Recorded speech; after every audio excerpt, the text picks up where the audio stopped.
Les enfants autistes et les leurs ont fêté la nativité du Seigneur avec une maman des cœurs, une maman de marque, la première dame du pays. La présence de Denise Nyakero Tshisekedi, un réconfort et un soutien renouvelé qui redonne sourire à cette catégorie d'enfants, à leurs parents et surtout à leurs encadreurs. Patricia Pansou pour plus de précisions.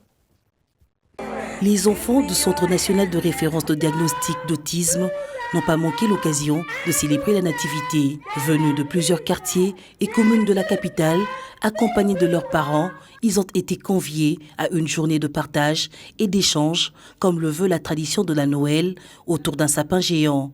Pour apporter son soutien à ces femmes fortes dont les enfants vivent avec autisme, la première dame de la République, présidente de la Fondation Denise Nyakero Tshisekedi, a elle aussi apporté son lot des cadeaux. Je me suis intéressée à cette activité et j'ai tenu à y prendre part. Comme certains, je ne connaissais pas ce problème. C'est grâce à Madame Elodie que j'ai assez appris sur l'autisme.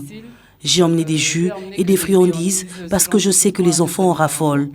Ma vision est d'aider les femmes à être plus fortes. Voilà pourquoi je demande aux mamans ici présentes de ne pas baisser les bras. Je serai là pour accompagner maman Elodie dans cette lourde charge qui contribue au développement et à l'épanouissement de nos enfants. Merci beaucoup pour cet accueil. Sa présence apporte de l'espoir.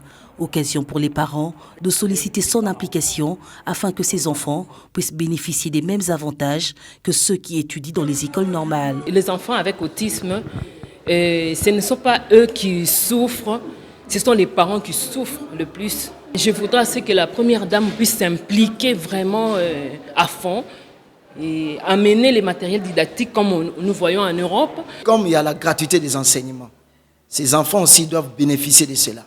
Et surtout, s'il y a des enfants qui peuvent bénéficier de la gratuité, ce sont des enfants vivant avec l'autisme. Pourquoi? Parce que leur prise en charge coûte très très cher. L'initiatrice et coordonnatrice de Centre Congo Autisme, mère d'un enfant avec autisme, connaît bien le problème. Le soutien de la première dame est pour elle un appui de taille dans ce combat. Nous, ça nous a vraiment touchés parce que c'est la maman de tous les Congolais. Et elle a dit, je vais venir voir les enfants là. Souvent, ils sont abandonnés parce que quand tu entends l'histoire des enfants là, comment on traite des sorciers et tout, elle a dit, non, je serai là pour encourager les mamans parce que souvent, c'est les femmes seules qui élèvent leurs enfants.